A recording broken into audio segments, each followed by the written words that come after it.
from the news team that's covering the Carolinas, this is Channel 9 Eyewitness News Sunday morning. Police are on the scene of breaking news in southeast Charlotte where a train hit and killed 2 women. This is new video just fed in from the scene at Monroe Road and Village Lake Drive. We first showed you the live pictures from the scene about an hour ago right here on Eyewitness News. The train that hit the women was going about 30 miles an hour but was hauling more than 100 cars and couldn't stop in time. Police are trying to figure out why the women were walking on the tracks around 3:30 this morning. We know there is a Cat's bus stop nearby, and we also saw police talking to employees at a nearby convenience store that was open at the time. As we get more information, we'll be sure to pass it along right to you.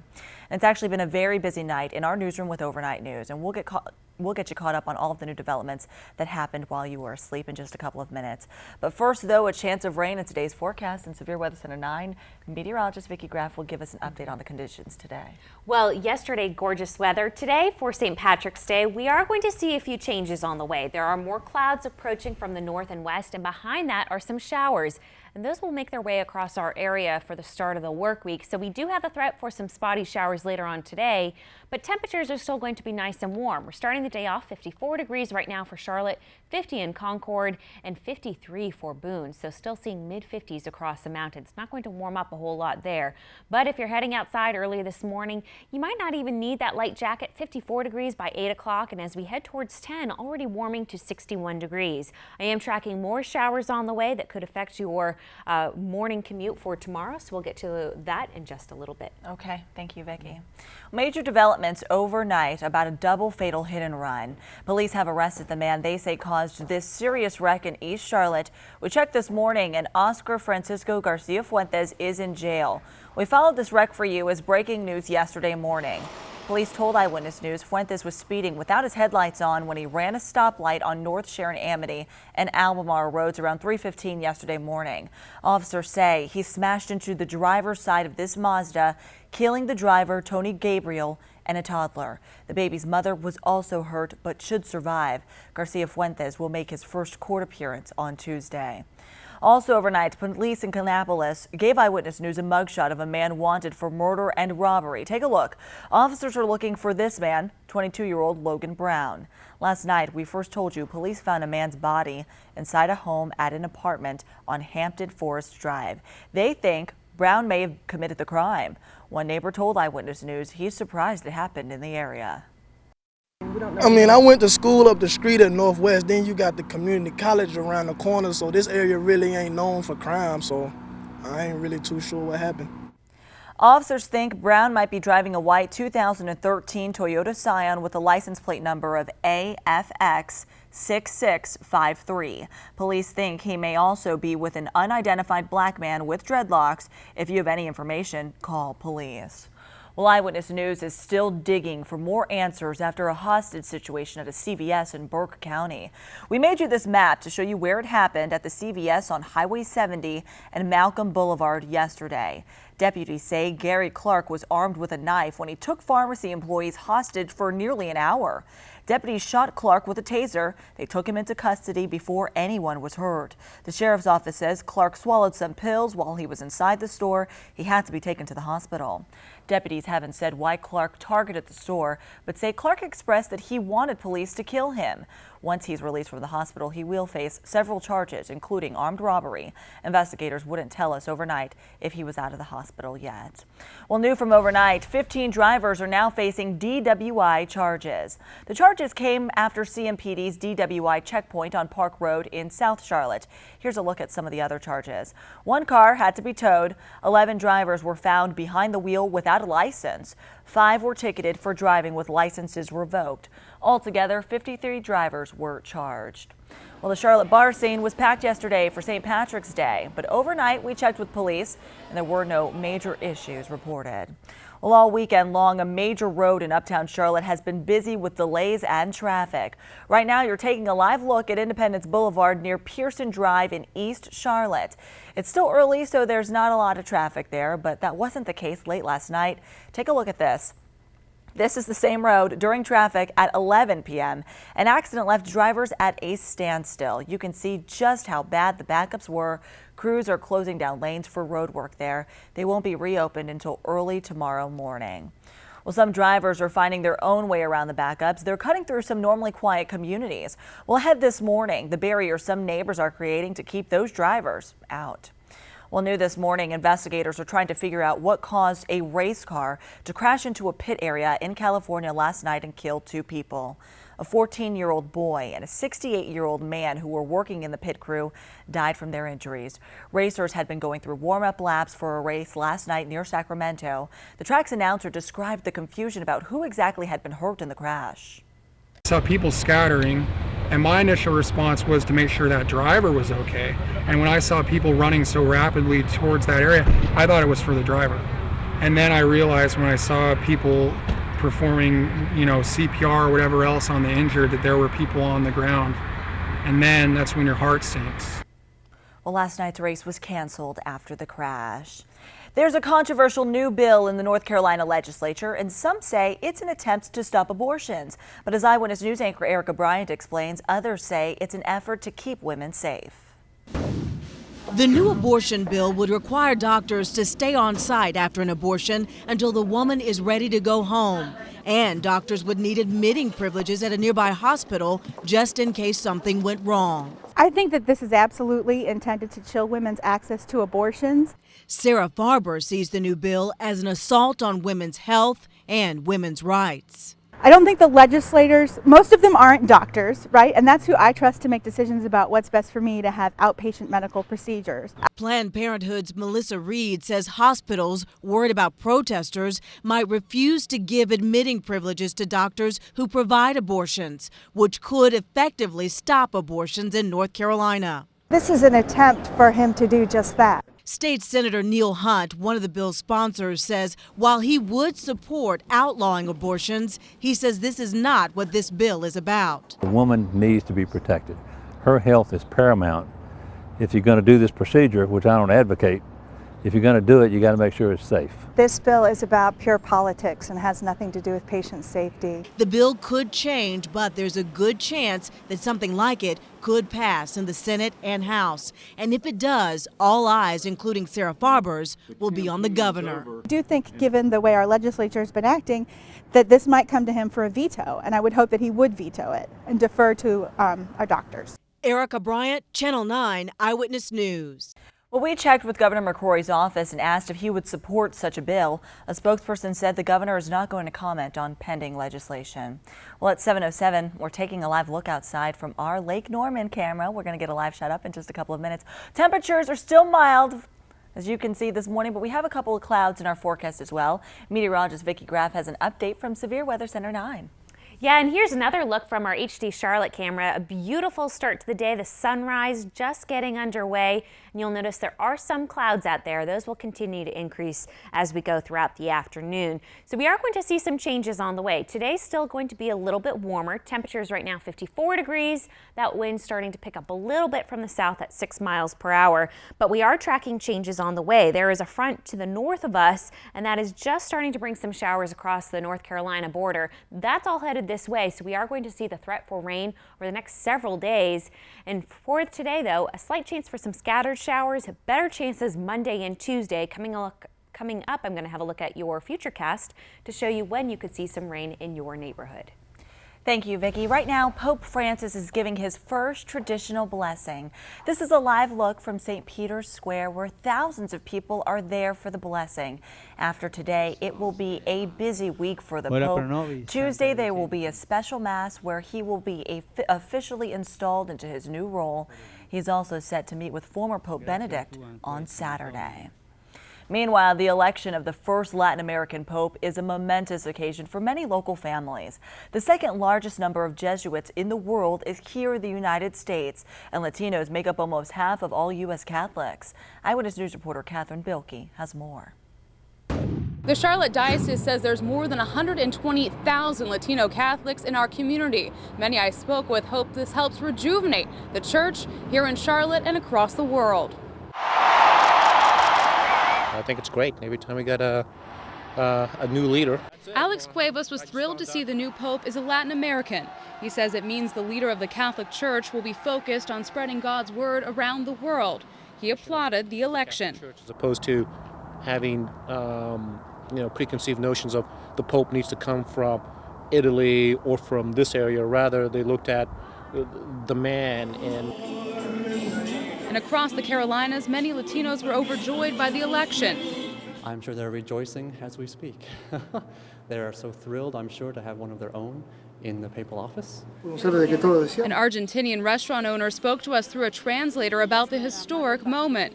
All the Latin America is happy right now because that was something that the Latin American people were looking for, somebody that take care of them, and they are really proud of that, the new Pope. And this is a man who the 120,000 Latin American Catholics in the Charlotte area and the more than 30 million in our nation can identify with. A man dedicated to helping the poor, a man who's seen the poverty in South America, and for the first time in the modern era, a Pope who is not from Europe. It's going to be the first Pope from the Americas, so it'll be interesting to see what kind of focus he's going to have. And many Catholics in Charlotte are praying for the new Pope. Catherine Bilkey, Channel 9 Eyewitness News. Well, this afternoon, one church in Charlotte will hold a special service in honor of Pope Francis. It's at the Guadalupe Church on Tuckasegee Road. The service begins at noon. And tomorrow night, the Diocese of Charlotte will also host a special Mass at the Cathedral of St. Patrick on Dilworth Road. The Mass starts at 7 p.m. and is open to all. Well, Belmont Abbey College is facing criticism for becoming too political, the controversial national issue that triggered the allegations, and what the school is saying in response. Plus, an entire apartment complex evacuated after just one of several fires in South Carolina, where it started and what caused it to spread to homes. Local news, breaking news, weather, and more. Connect with Channel 9 Eyewitness News and WSOC-TV.com on Facebook and Twitter. UNC Chapel Hill has until Thursday to answer questions by federal investigators about sexual assault on campus. School officials need to be able to explain how they handle assault reports. The U.S. Department of Education has been investigating the school since early this month. It came after 5 women filed complaints against the school. Belmont Abbey College is facing criticism for becoming too political. The accusations come after the school challenged the federal birth control law last year, and critics told Eyewitness News reporter Scott McFarland why it's creating friction within the Catholic community. Belmont Abbey College has been fighting this fight off campus, a high-profile legal challenge in D.C. federal courts. The school challenging part of the new health care law, one of its rules that Belmont Abbey says requires Catholic colleges to offer insurance coverage for birth control. So it caught our attention when John O'Brien of a group called Catholics for Choice said this when asked about Belmont Abbey's lawsuit. The Catholic hierarchy are involved in big business. We're talking about the big business of education. We're talking about the big business of healthcare. It's a multi-million-dollar industry, and they are on Capitol Hill lobbying for their interests. Catholics for Choice is an organization of Catholics that supports the right to birth control, and it says it speaks for the majority of Catholics in doing so. This really is a dispute as huge as the Catholic Church itself, but Belmont Abbey's at the center of it now because Belmont Abbey's legal challenge could ultimately end up here at the U.S. Supreme Court. And if it does, it'll capture the attention of not just Catholics, but the entire nation. Attorneys representing Belmont Abbey say they acknowledge there's a disagreement among Catholics on the issue, but they say the government ought not get involved. If the separation of church and state mean anything, is that the government has absolutely no role in deciding what Catholics should or should not believe. That is for Catholics to debate, and that is for Catholics to decide. Belmont Abbey won the most recent round of this legal fight. A court has ordered the U.S. government to rewrite its new requirement for birth control coverage by March 31st to exempt Catholic colleges. Clearly, Catholics for and against will be watching for the ruling. Scott McFarland, Channel 9 Eyewitness News. Well, Belmont Abbey's vice president sent Eyewitness News a statement about the controversy. Greg Swanson said, "We respect the deeply held convictions of all of our employees and students. All we are asking in the lawsuit is for the government not to force us to pay for services and drugs that stand against our own deeply held religious convictions." Well, turning now to weather, we'll get some warm temperatures today, thankfully, but we will have some clouds in the forecast also. Yeah, changes are on the way. We had such gorgeous weather yesterday if you are a fan of the warmer weather. Today it's still going to be on the warmer side, not in the upper 70s like we had yesterday. We are going to start to see some changes arriving over the next couple of days. Clouds are going to increase. Here's a look from our HD Charlotte cam this morning. You can see some mid and high level clouds. That's all ahead of the changes that are on the way later on this afternoon. Temperature's not bad this morning though. 54 degrees right now, winds from the south. south at 6 miles per hour. So the winds aren't going to be as strong as they were yesterday, but still a little bit breezy from time to time. Taking a look at temperatures across the area, 46 for Lincolnton to 50 in Concord, and even 52 for Jefferson and 53 for Boone. As we go throughout the day today, it is going to be on the warmer side. Normally, we should be around 63 degrees this time of year.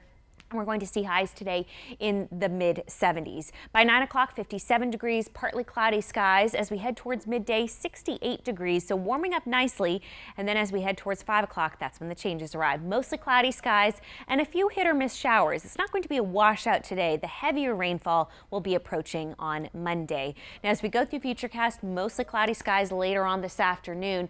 A few spotty showers here or there, but not everybody will see the rainfall today. That is all going to be coming in tomorrow. We'll start the morning off, or at least this evening off, with a continuing spotty showers, and then tomorrow morning maybe 1 or 2 showers before you head out for your morning commute. But as we go throughout the day, that's when the heavier rain will start to approach from west to east. So by 4 o'clock tomorrow, that's when we could see some heavier downpours. Be sure to stay tuned to Steve Udelson. He'll be tracking the rain as it moves across the area. It's going to stick around through the first part of the day on Tuesday. And we are watching, the models are indicating possibly a little bit of a wintry mix across the mountains. If temperatures get cold enough, there will be that threat for a few winter conditions across the mountains. But that's going to clear out by Tuesday afternoon, and behind that, some very cold air on the way for the rest of this week. So for your morning commute tomorrow, starting the day off 45 degrees, maybe a few spotty showers. Best chances will be in the evening, though, so keep that in mind and keep your umbrella handy over the next couple of days.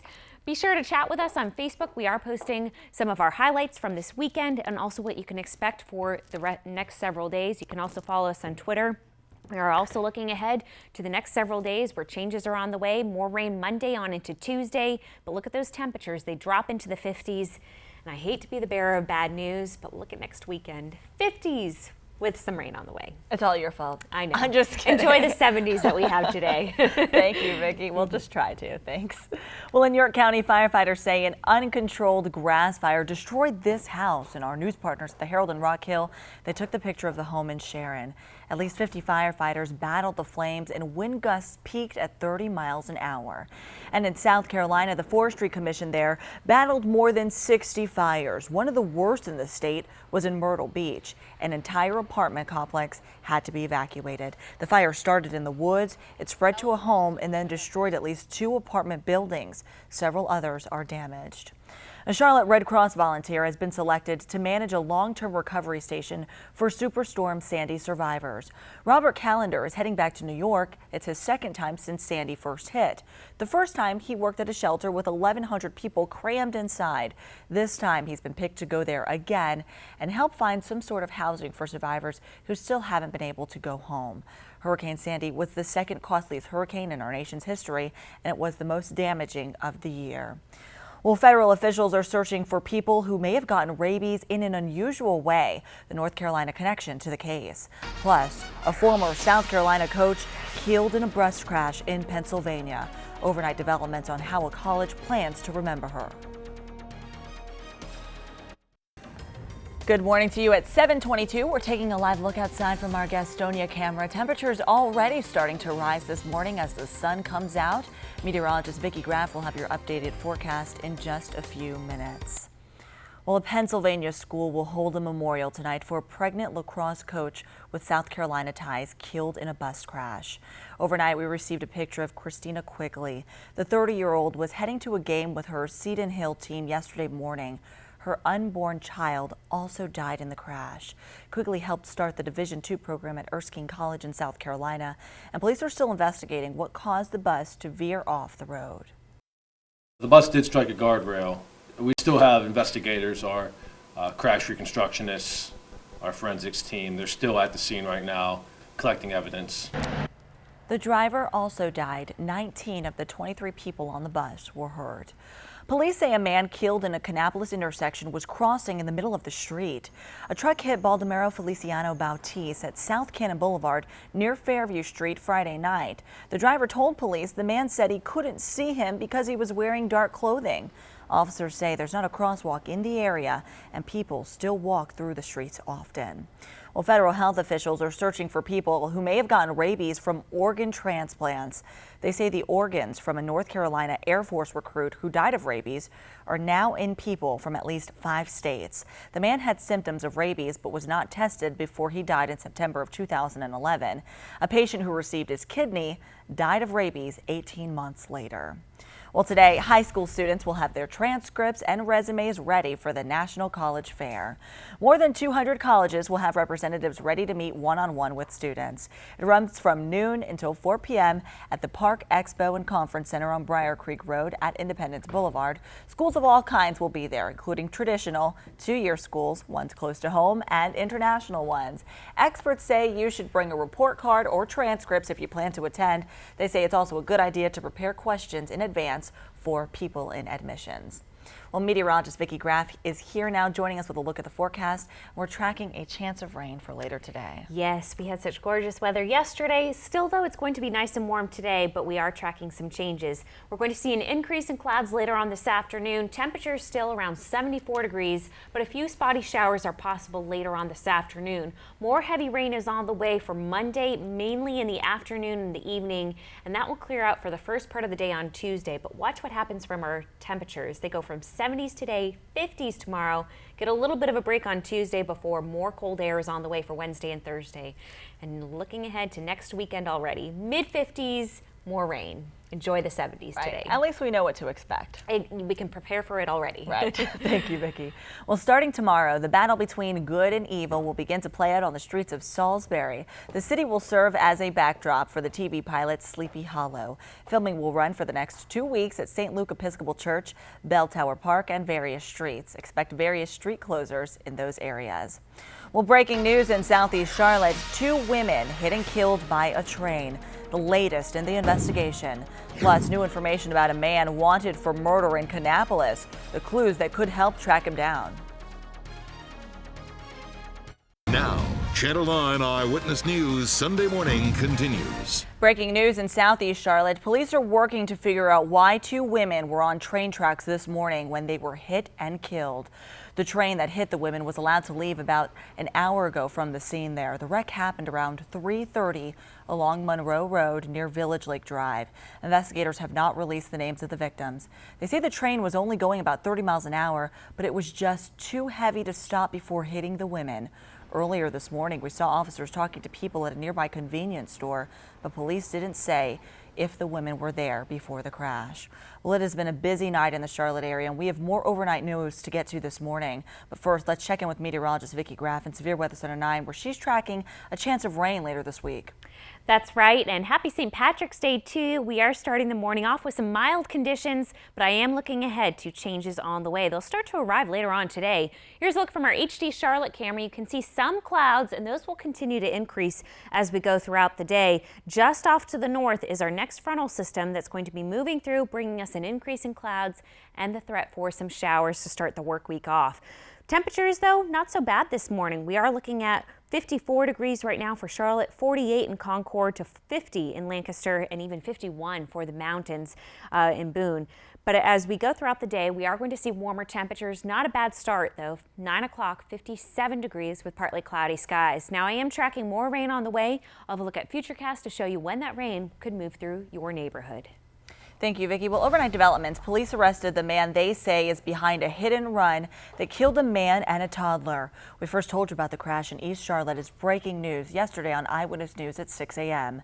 Police told Channel 9 this guy, Oscar Francisco Garcia Fuentes, sped through the red light at Sharon Amity Road and Albemarle Road with his headlights off. He T-boned this Mazda, killing a 1.5-year-old baby and 26-year-old Tony Gabriel. The baby's mother was also hurt but should survive. Garcia Fuentes now faces involuntary manslaughter and felony hit-and-run charges. He is set to be in court on Tuesday. Also overnight, Kannapolis police are asking for your help in finding this man wanted for robbery and murder. That's 22-year-old Logan Brown. Police believe Brown had something to do with the body they found last night at the Hampton Forest Apartments. They are waiting to release the victim's name until they can contact his family. We'll take another look at Brown. Police say he may be driving a 2013 white Toyota Scion with the North Carolina license plate of AFX 6653. Police are asking if anyone knows anything about Brown, call police. All weekend long, Eyewitness News has been watching a major road closure for you. This is a live look at Independence at Pearson, where crews are working to repave the road there. Right now, the road is clear, but we have seen major backups there and even accidents. Traffic was so bad yesterday that from an East Charlotte neighborhood that they told us, those residents there, they told us that they were tired of all those cars. One frustrated neighbor called Eyewitness News and said the situation on Woodlawn Drive was even dangerous. Eyewitness News anchor Tanika Smith has more on how residents took matters into their own hands. This may look like a major highway, but it's actually Woodland Avenue, a street in a residential area of East Charlotte. It has essentially been this parking lot since 7 o'clock this morning. Sybil Gregory Noble says at some points things have been stop and go, and at other times, when it's not backed up, they go about 35, 45 miles per hour. In one case, creating a close call with her daughter who was outside playing in her yard. They were speeding so quickly that one car hit the curb 6 feet from where my daughter is. Much of the traffic flowing through the neighborhood is trying to detour around lane closures on Independence Boulevard, where crews are doing resurfacing work this weekend.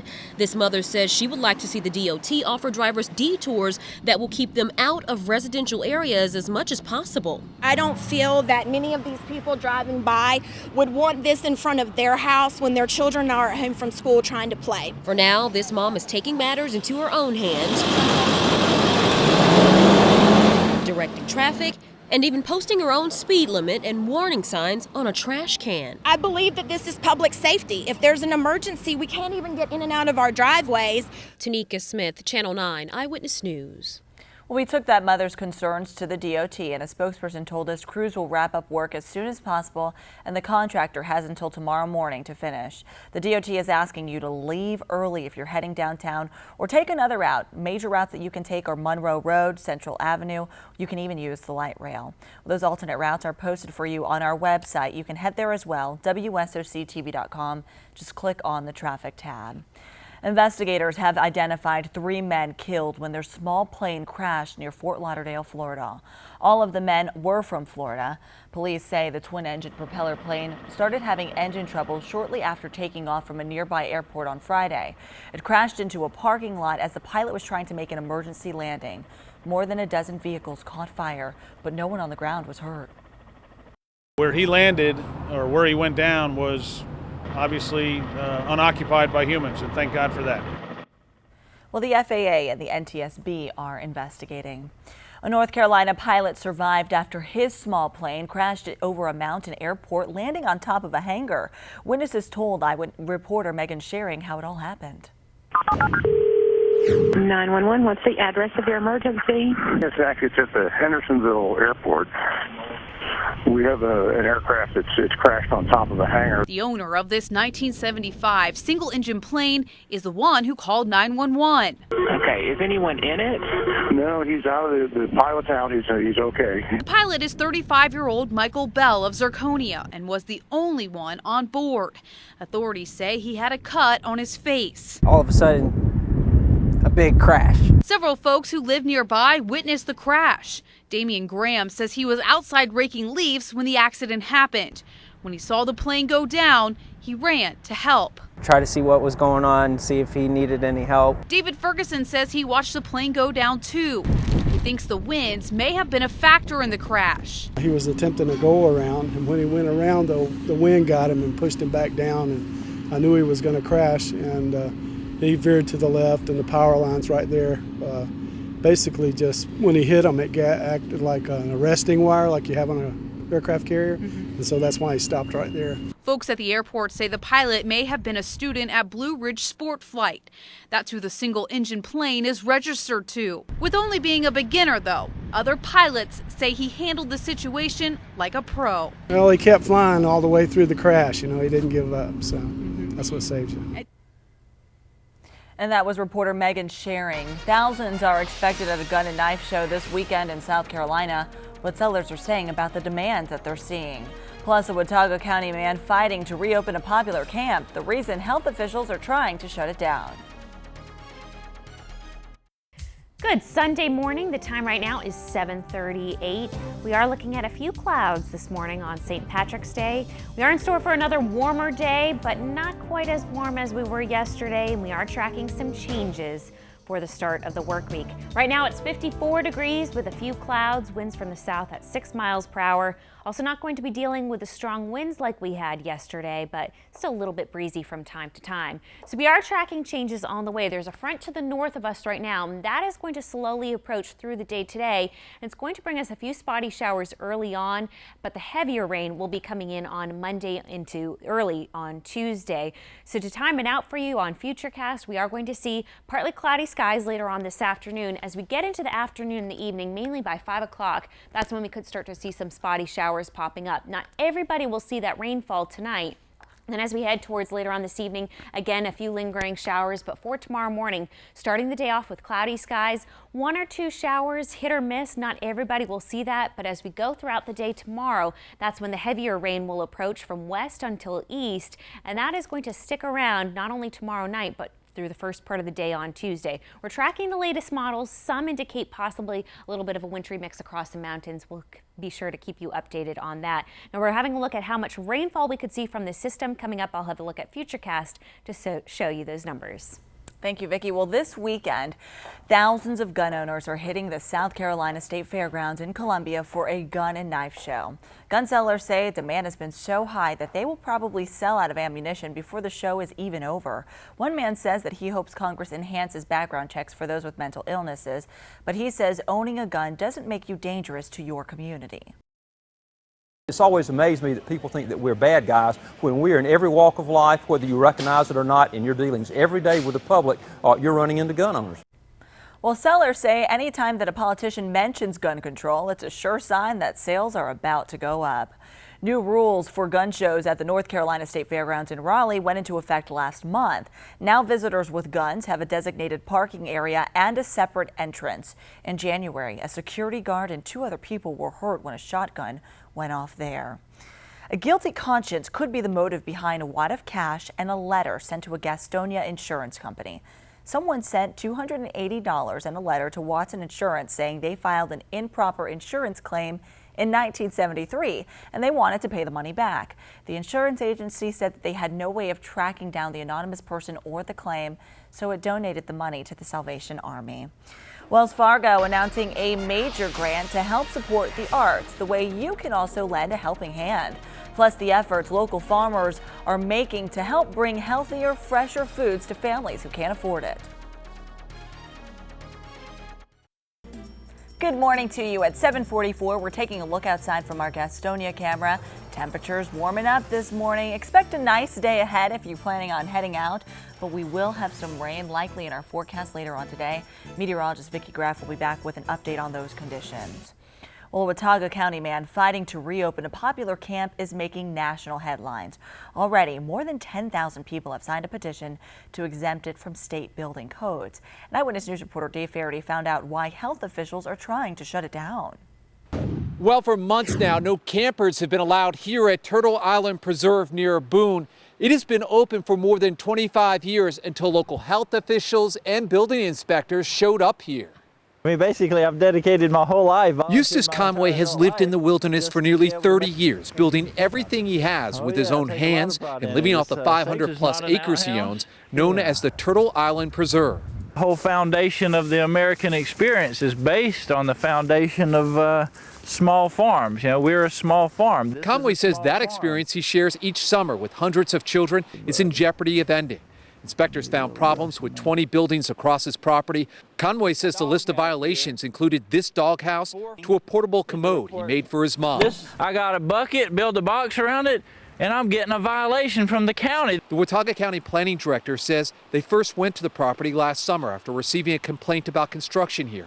They found none of the buildings had permits or had been inspected. In an email sent this afternoon, the county says it is concerned about public health, safety, and fairness in the uniform application of building code. The health department also found violations that forced the camp to close. Never had any health issues, never had a building problem. Conway says he's never had a problem in the 25 years he's been here, and it would be a shame to keep the primitive camping experience from children. Why are they attacking me? Because I'm different. The sad thing, ironically, is I'm doing what all of our ancestors did. And just this week, the State Building Code Council announced plans to possibly amend the code for primitive camps, but those revisions may not take effect until late spring.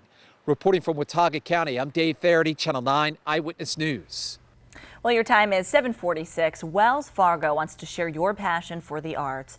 The bank announced a $200,000 grant through the organization Power to Give. That website allows you to support art, science, and history projects that you support. Wells says it'll match your donations to various Mecklenburg County projects. We know that the arts help to educate and entertain and enhance our community. And this is basically an opportunity for people to give where they have passion and have that passion matched by Wells Fargo. Well, last year, Wells Fargo provided a $100,000 matching grant specifically for the Charlotte Symphony projects. Well, switching gears now to weather. Vicki, you say we are expecting some clouds, some rain later today. Changes are on the way. Yesterday, beautiful, mostly sunny skies, a little windy from time to time, but temperatures reached 79 degrees here in Charlotte. Today is going to be another nice and warm day, not as warm as it was yesterday. Those winds are backing down and we're starting to see some clouds increasing. Here's a look from our HD Charlotte camera. Really nice start to the day, but you can see those mid and high level clouds starting to stream in. Temperature wise, mild start, 54 degrees right now. There's that breeze from the south at 6 miles per hour. So temperatures across the area, not so bad. 47 for Salisbury to 53 in Rockingham, 52 right now for Jefferson. So all of us kind of on the warm to mild side this morning.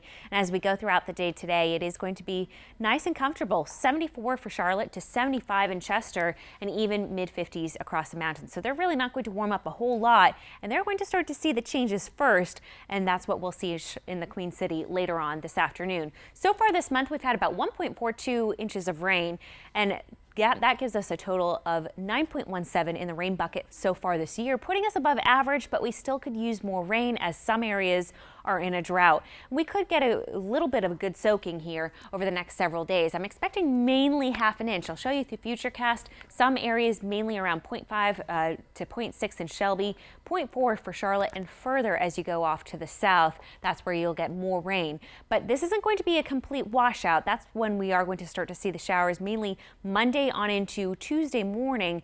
For Monday's forecast before you head out the door, 45 degrees, mostly cloudy skies. Pack that umbrella by midday, 48, and temperatures for tomorrow cooler, only in the mid 50s. Taking you through our pinpoint regional forecast across the mountains, showers especially later in the afternoon, 57 for Newland to 63 in Lenoir.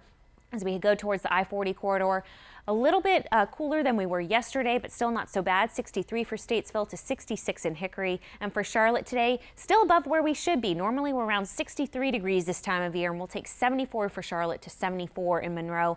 And across the upstate of South Carolina, we're going to see mostly sunny skies. Clouds increase later today, but 75 for Lancaster to 73 in Wadesboro. Just a few spotty showers, mainly tonight. So for this rest of the day today, temperature around 74 degrees. And you can track our forecast and also the rain that's on the way using our iPad app. It is free to download at the App Store. It also gives you a look at our 5-day forecast. Temperatures are going to cool off for Monday.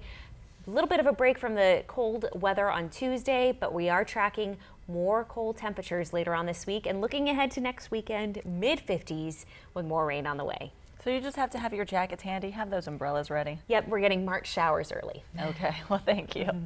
Well, we are still waiting to find out how much money runners raised to help sick children. All proceeds from the Shamrock 4-mile run yesterday went to the Ronald McDonald House. The race began at Stonecrest Shopping Center in Ballantyne.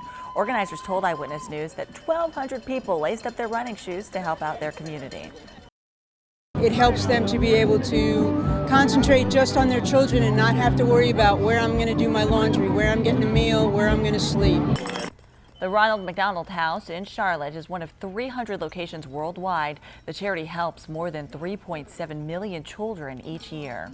Well, coming up, a Mecklenburg County team is the first in nearly 30 years to achieve a perfect season. Plus, the ACC championship game tips off today. The Tobacco Road team that's battling for the title.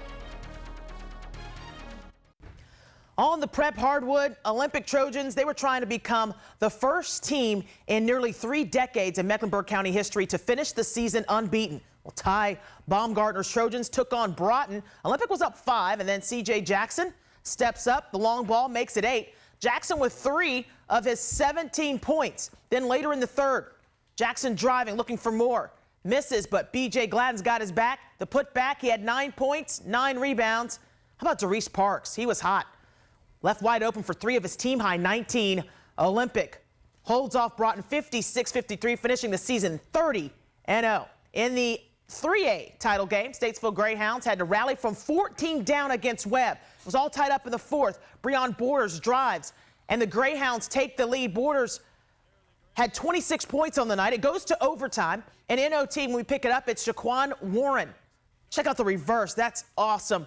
That was 2 of his 17, but late down the stretch, time running out, Webb would take the lead, and Statesville comes up short, falling 73-70. Earlier on Saturday, Mike Helms and Cuthbertson meeting Kinston in the 2A final for the second year in a row. Cavaliers led by Shelton Mitchell, a Wake Forest recruit, gets the floater. He had 22. Kinston goes on a 13-2-1 in the second half and would take the lead. So it comes down to this, the last chance for the Cavs. They were down 56-53. Former Big 22 football star Emmett Atham. This is to tie. No, Cuthbertson loses to Kinston by 3 for the second year in a row. On the women's side, Anthony Jones and Harding, they went after their second straight 3A championship. Rams on the break. It's a Bria Harris finding Brianna Hamrick for the easy 2. Hamrick with 16 points, 11 rebounds. Maisha Drakeford doing her part, wide open. She's going to drain the jumper. Harding led by 10 at the break, and they were down the stretch. It's Harris just stepping up. She had 11 points, 12 boards, along with 6 assists. Wins MVP for the second year in a row. Harding wins this one 56-52, becoming the first Mecklenburg County team to win back-to-back titles. Just 5 nights ago, the Bobcats beat the Celtics by 26 points, but it was a different story last night for the Cats in Boston. Gennaro Pargo just signed to a 10-day contract a couple days ago. Drains the 3 from the corner. He led Charlotte with 18. He just might stick around with this team. Bobcats trailed by 7 at the break, but it got worse in the second. Gerald Henderson, he had 35 points against the Celtics earlier this week, 16 last night. Bobcats fall 105-88. By the way, the Tar Heels will tip off against Miami today at 1 p.m. in the finals of the ACC tournament in Greensboro. That's going to do it for your look at sports. Have a great Sunday. Well, Eyewitness News has followed efforts across Charlotte to bring healthier, fresher foods to families who can't afford it.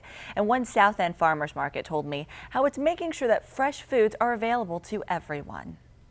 Thank you. Most people who come to the Atherton Mills Farmers Market are coming to buy fresh food. It is the freshest food you can get in town unless it's coming from your own garden. But with food straight from the field, you pay for what you get. I didn't think I would be able to shop anywhere like Atherton Market. Josh Owens has been on food stamps for a year. He's also been an intern at the market for about a month, and after learning its benefits, he was excited to learn he could buy it too. You know, we all have different circumstances, and sometimes we need a little extra help. Lynn Aaron Tyler, owner of Simply Local, said because they're a non-traditional market, it took them about a year and a half to apply to provide food stamps. It actually is a process to be approved to accept it. And part of that is just making sure the right foods are available. Here's how it works. Customers use their EBT card to purchase tokens like these. They can then exchange the tokens for any food item in the market. Atherton Mills Farmers Market also expanded its hours of operation to 5 days a week. Well, the Atherton Mills Farmers Market is also working with area churches in Noda and West Charlotte to offer the same fresh foods on Saturdays to others who can't make it to South End. Well, Vicki, how much of the day can we enjoy before we can expect to see that rain coming? It's not so bad right now. We are seeing some clouds approaching, but we are going to keep the threat for some showers later on today. Not bad, though, for St. Patrick's Day. So if you do have outdoor plans, we're going to just see a few hit or miss showers. Not everybody will see that rain today, and temperatures will still be comfortable around 74 degrees, but we are tracking cold air on the way. Monday, highs only in the mid-50s. It's going to be cold, it's going to be cloudy, and it's going to be rainy, especially in the afternoon, and that rain will continue on through the first part of the day on Tuesday. Get a little bit of a break from the cold on Tuesday, but we're tracking more cold on the way later on this week. By Wednesday, mid-50s, and unfortunately, it's going to stay that way until next weekend, and we're also going to bring back the slight chance for showers. Oh, man, so it'll be hit or miss all day long today. Exactly, so enjoy the 70s while we have it, because 50s are on the way. All right, thank you, Vicki. And thank you for making Channel 9 your choice for news this Sunday morning. Good Morning America is coming up next here on Channel 9 at 8 o'clock. We'll see you back here for another Eyewitness News update and also weather update at 8:27.